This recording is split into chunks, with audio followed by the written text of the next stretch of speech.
wabarakatuh. Waalaikumsalam warahmatullahi wabarakatuh. Waalaikumsalam warahmatullahi wabarakatuh. Pertama, marilah kita panjatkan puji syukur dari Allah Subhanahu wa Ta'ala karena siang ini kita bisa melanjutkan kuliah daring studi kelayakan bisnis. Mestinya hari ini kita presentasi dari teman-teman, tapi nanti kita presentasi sekitar jam setengah 2 ya. Setengah 2. Ya, Pak. Nah, ada waktu 15 menit sambil nunggu teman-teman yang masuk. Saya akan kasih satu materi, yaitu aspek lingkungan ya di dalam bisnis ya. Aspek lingkungan di dalam bisnis. Jadi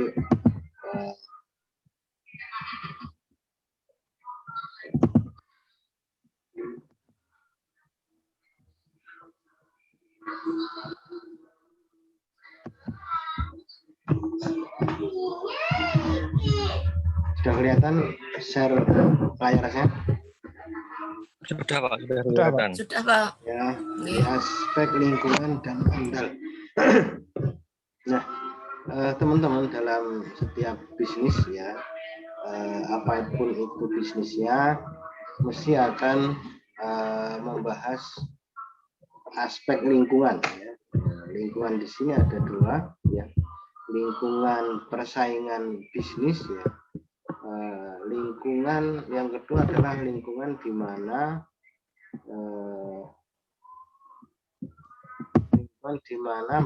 perusahaan kita berdiri. Perusahaan berdiri itu berarti kalau itu memiliki perusahaan yang memproduksi suatu barang, nah itu pasti akan ada aspek lingkungannya, ya. Ada aspek lingkungannya.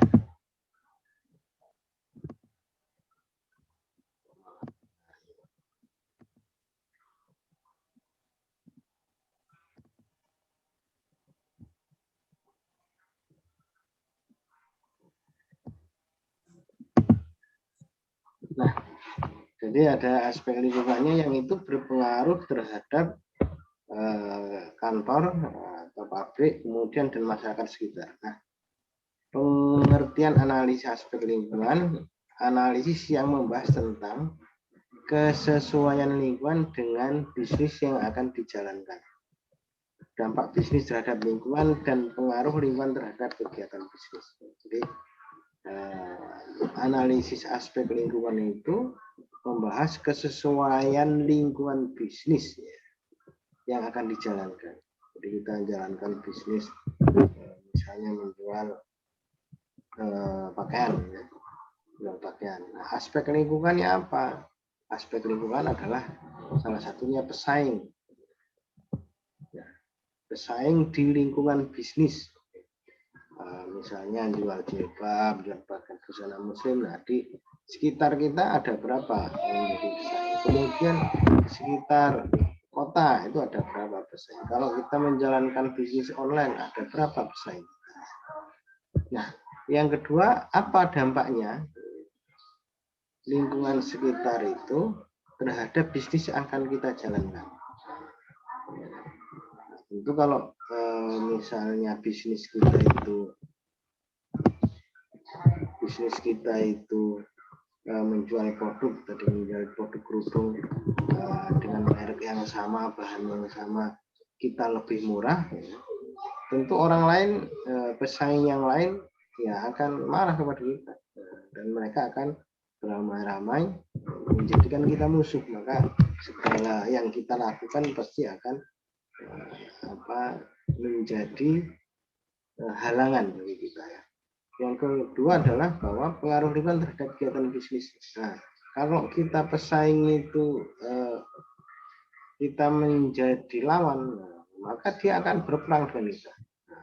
Padahal kegiatan bisnis itu akan lebih baik kalau pesaing itu kita jadikan sebagai mitra bisnis. Maka itu akan saling mendukung. Nah, tujuan analisis lingkungan satu, menganalisis kondisi lingkungan operasional, lingkungan industri, lingkungan jauh agar memperoleh jawaban apa kondisi memungkinkan untuk menjalankan ide bisnis. Yang kedua, menganalisa dampak positif dan negatif yang mungkin terjadi terhadap organisasi. Nah, jadi analisis lingkungan itu kita bisa melihat dampaknya terhadap perusahaan. Kemudian yang ketiga, menganalisa usaha-usaha yang dapat dilakukan untuk meminimalkan dampak negatif terhadap lingkungan. Jadi, usaha-usaha yang dapat dilakukan untuk meminimalkan dampak negatif. Jadi kita berusaha apa yang dikeluarkan oleh perusahaan, apa yang dilakukan organisasi itu meminimalisir dampak negatif. Kalau perusahaan produksi misalnya susu, tentu ada dampak negatif terhadap limbah ya. Bagaimana meminimalisir terhadap limbah itu kepada lingkungan. Nah, ini kategori lingkungan bisnis. Ada lingkungan dekat ya kan. Ini digambarkan dalam satu kotak ya, lingkungan operasional, ada pesaing, ada pemasok, pelanggan, pemberi kredit, pegawai ya. Kemudian lingkungan industri yang agak jauh, persaingan antar perusahaan, kekuatan pemasok, kekuatan pembeli, barang substitusi, hambatan masuk. Kemudian kategori lingkungan jauh, ekonomi, sosial, politik, teknologi, globalisasi, ekologi, dan lain sebagainya. Nah, semua lingkungan ini tentu akan berpengaruh terhadap aspek bisnis, terhadap bisnis yang akan kita jalankan. Lingkungan yang berkaitan langsung dengan aktivitas operasional perusahaan terdiri dari apa saja? Ya, ada lingkungan pesaing, ada lingkungan pelanggan, ada lingkungan pemasok. Pemasok itu siapa pemasok? Itu adalah pihak yang menyediakan bahan baku, pihak yang menyediakan tenaga kerja, ya, sumber-sumber informasi lain. Kemudian ada juga lingkungan kreditor, ya, yaitu pihak yang mendanai. Ya, jadi kalau kita melakukan pembiayaan terhadap bisnis kita, ya, kreditur itu juga selalu memantau, mengawasi bisnis yang akan kita jalankan. Jadi tidak dilepas begitu saja ya. Nah, kemudian yang kelima lingkungan pegawai. Jadi bagaimana para pegawai ini kita buat lingkungan mereka bisa bekerja nyaman ya, sehingga bisa bekerja maksimal. Aspek lingkungan industri lebih mengarah pada aspek persaingan di mana bisnis berada. Motor dapat 5 kekuatan, ada 5 kekuatan yang ada dalam persaingan. Pertama adalah intensitas persaingan di dalam industri. Yang kedua kekuatan pemasok, dan teman-teman bisa berdalam sendiri. Yang selanjutnya adalah kekuatan berubah ya, atau pembeli ya, kekuatan pembeli.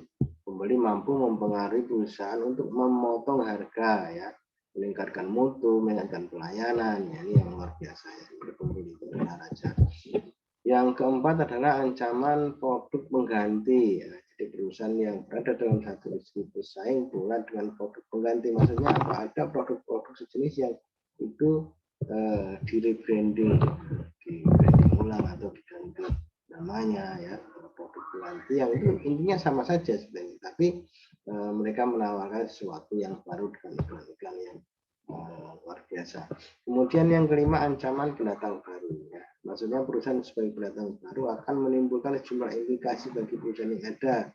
Misalnya kapasitas menjadi bertambah, yang terjadi perebutan pangsa pasar, ya, sumber daya produksi yang terbatas. Nah, ini semuanya akan berpengaruh terhadap sebuah perusahaan.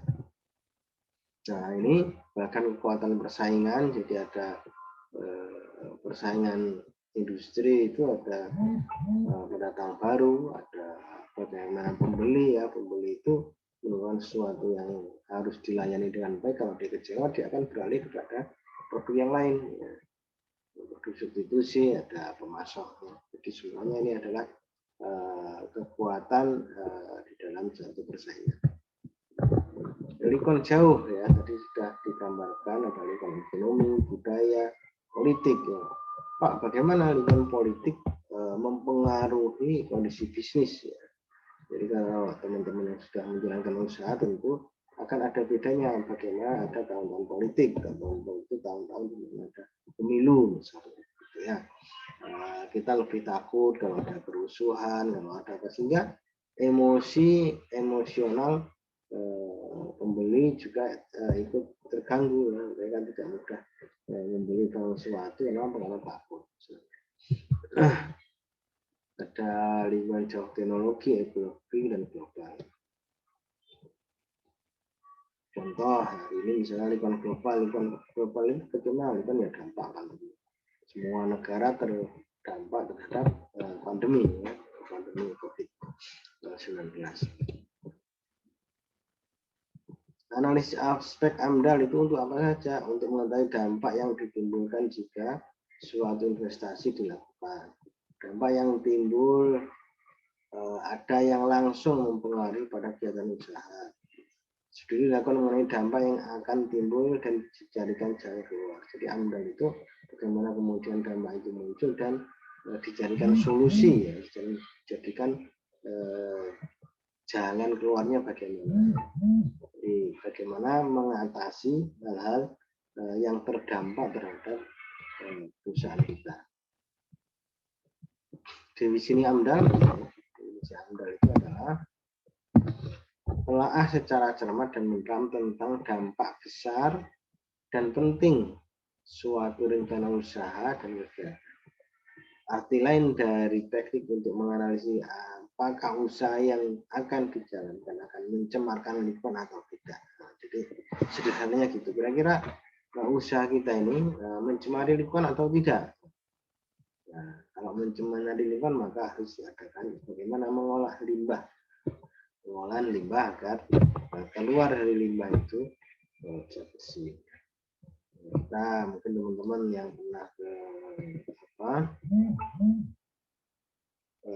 peternakan sapi apa segala macam, sapi itu kalau 1-2 ya kan di sekitar tetangga kita ada bau kotoran. Tapi kalau teman-teman lihat lagi nanti di skala yang lebih besar, ternyata dampaknya luar biasa ya. Luar biasa. Nah, harus dijadikan solusi bagaimana mengendalikan dampak pencemaran lingkungan. Kegunaan AMDAL bagi pemerintah, bagi masyarakat, dan ini yang penting. Jadi kalau bagi pemerintah sebagai mengambil keputusan tentang kelayakan lingkungan, merupakan bahan masukan perencanaan pembangunan, mencegah potensi sumber daya alam di sekitar lokasi tidak rusak. Kemudian bagi masyarakat apa? Dapat mengetahui rencana pembangunan di daerah dan mengetahui perubahan lingkungan. Dan selanjutnya kita mengetahui hak dan kewajiban di dalam hubungan dengan usaha atau kegiatan dalam menjaga mengelola kualitas lingkungan tetap baik. Nah, Merakarsa apa? Untuk mengetahui masalah-masalah lingkungan yang akan dihadapi pada masa yang akan datang. Nah, ini kalau kita melakukan AMDAL ya ada aspek-aspek yang harus kita lengkapi ya. Ini ada dokumen rencana pengolahan, ada dokumen rencana pemantauan ya. Nah, itu teman-teman sekilas tentang bagaimana aspek lingkungan itu berpengaruh terhadap bisnis yang akan kita jalankan.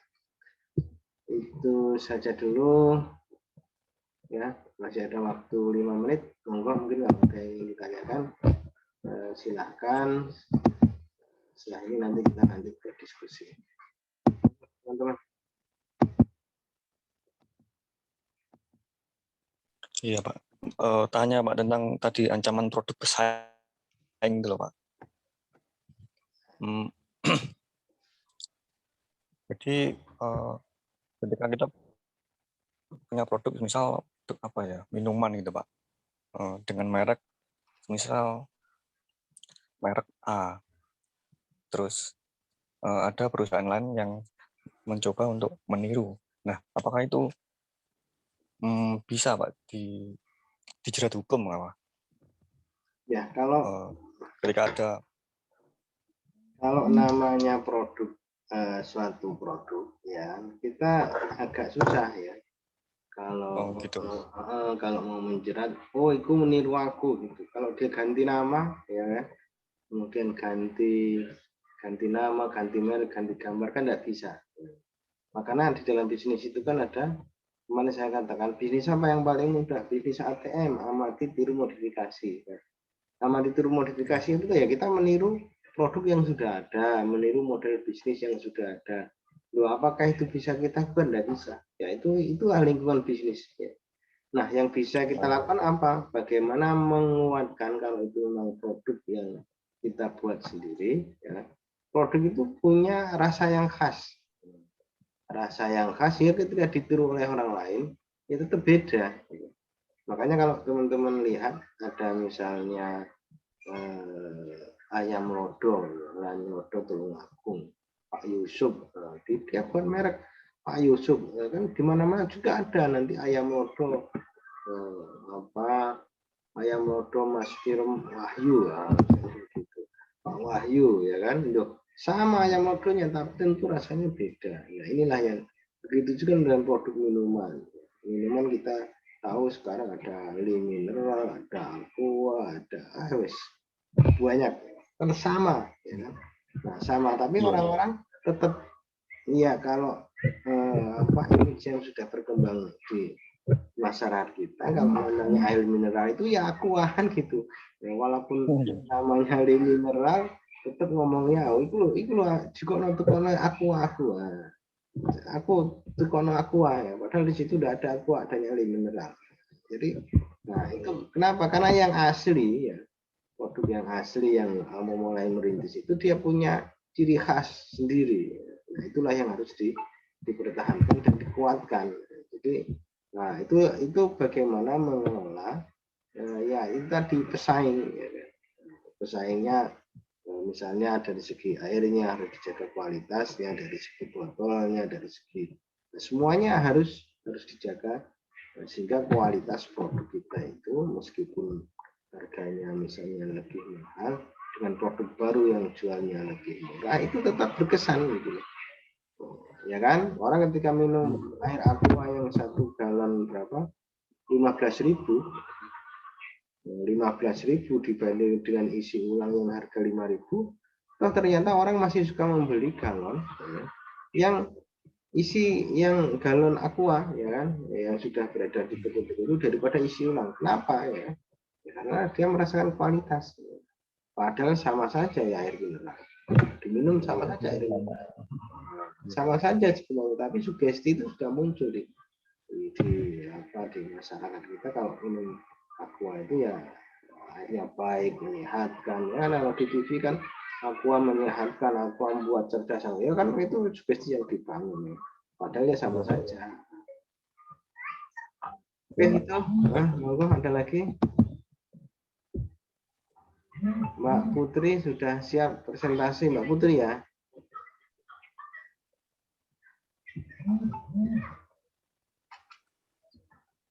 Yang presentasi hari ini Mbak Putri sama siapa saja? Putri, Saya, Ina, sama Mas Ina. Sudah hadir semua? Sudah Pak. Sudah Pak itu. Oke ya, saya serahkan siapa ke Sena atau ke Putri monggo. Nah, persilakan. Kita punya waktu ya 30 menitan ya. 30 menit. Ya. Nah, monggo saya persilakan.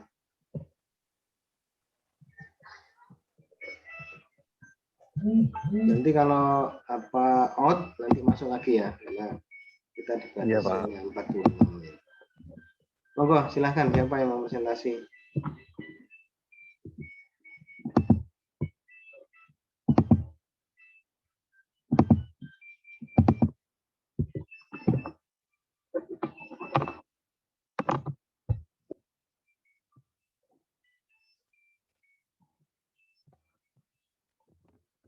Ayo, Rosena.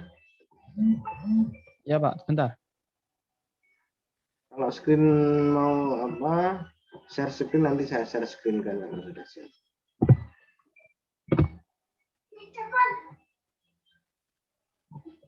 Berarti ini tinggal langsung baca aja, Pak. Baca di share screen. Ini apa nanti saya share-sharekan sampai buka siapa saja anggotanya yang mau presentasi siapa, monggo silakan.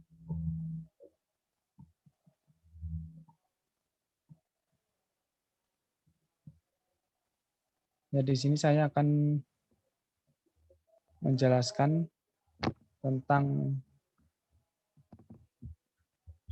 usaha roti bakar es krim.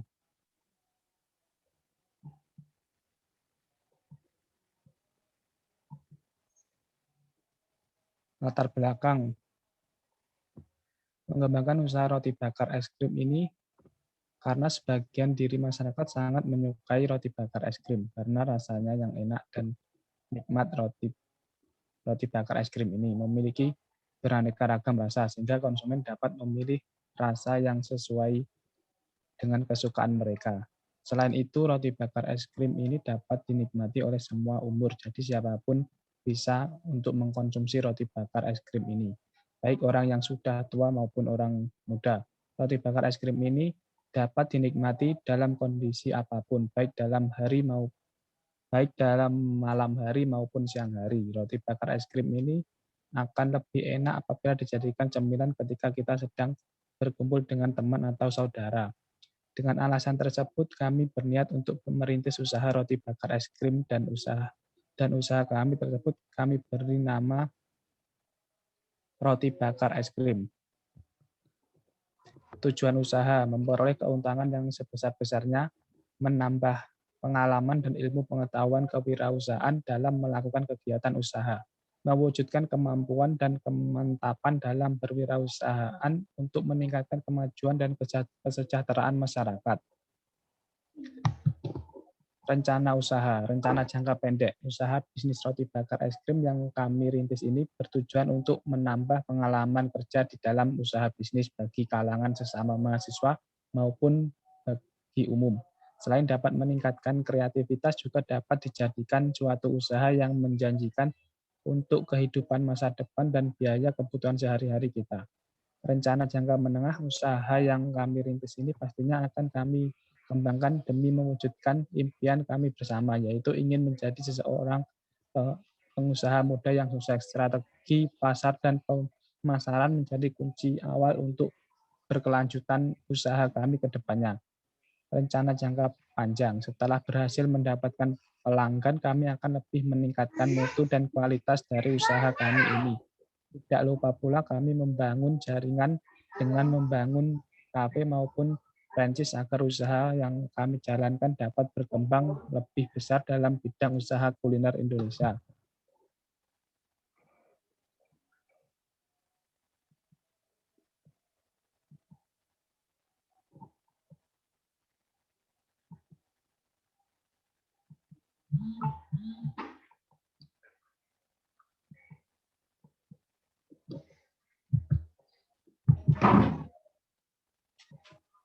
Analisis pasar, target penjualan.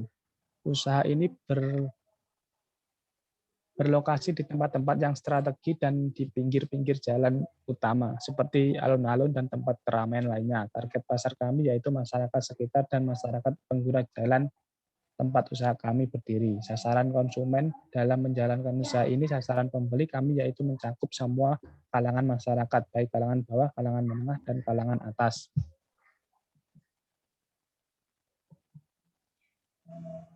Strategi pemasaran media banner. Promosi ini merupakan promosi yang cukup sederhana, cukup dengan memasang banner di dekat lokasi kita, berusaha untuk mempromosikan usaha kita sehingga konsumen dan masyarakat akan mengetahui usaha kita. Media internet, selain menggunakan banner, maka promosi juga dapat dilakukan dengan menggunakan media internet seperti dapat melalui Facebook, Twitter, blog, dan lain sebagainya. Karena sebagian besar masyarakat telah menggunakan media internet sehingga masyarakat dapat mengetahui usaha kita.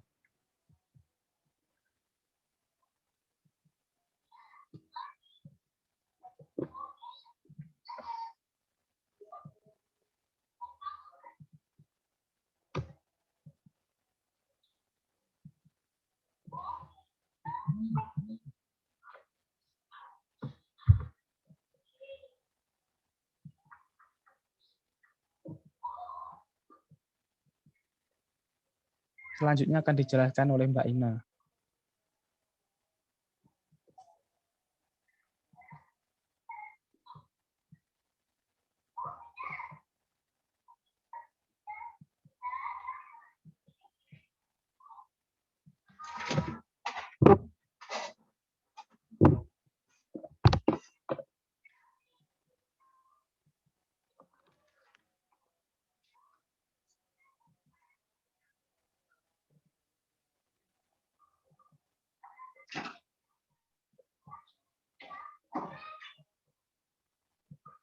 Mbak Ina.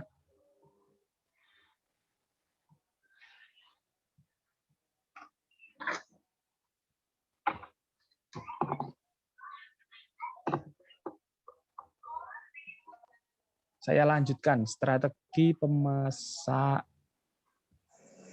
Saya aja, Mas. Oh iya, Mbak Putri. Pemasaran. Yang pertama, membuka cabang. Selain melakukan berbagai strategi pemasaran produk seperti di atas, kami juga mempromosikan usaha kami ini dengan cara menambahkan cabang baru untuk memperluas jangkauan yang sudah dimiliki. Dalam hal ini, dapat dengan memperluas usaha roti bakar es krim ini ke daerah-daerah lain dengan harapan usaha ini akan lebih dikenal oleh masyarakat. Dan juga menambahkan pendapatan serta dapat mengurangi tingkat pengangguran dengan memperkerjakan karyawan baru.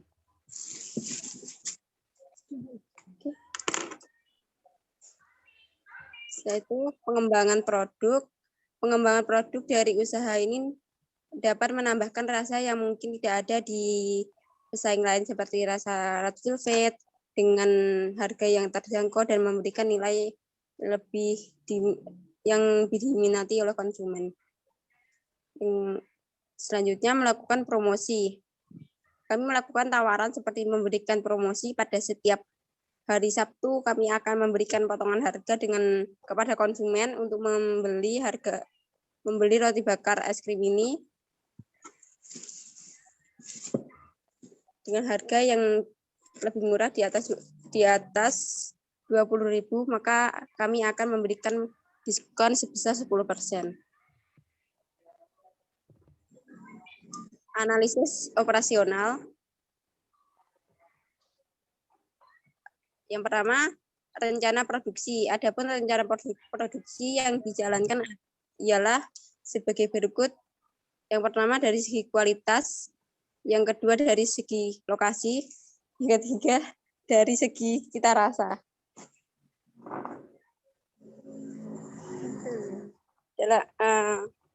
Next, Mas. Analisis pendukung.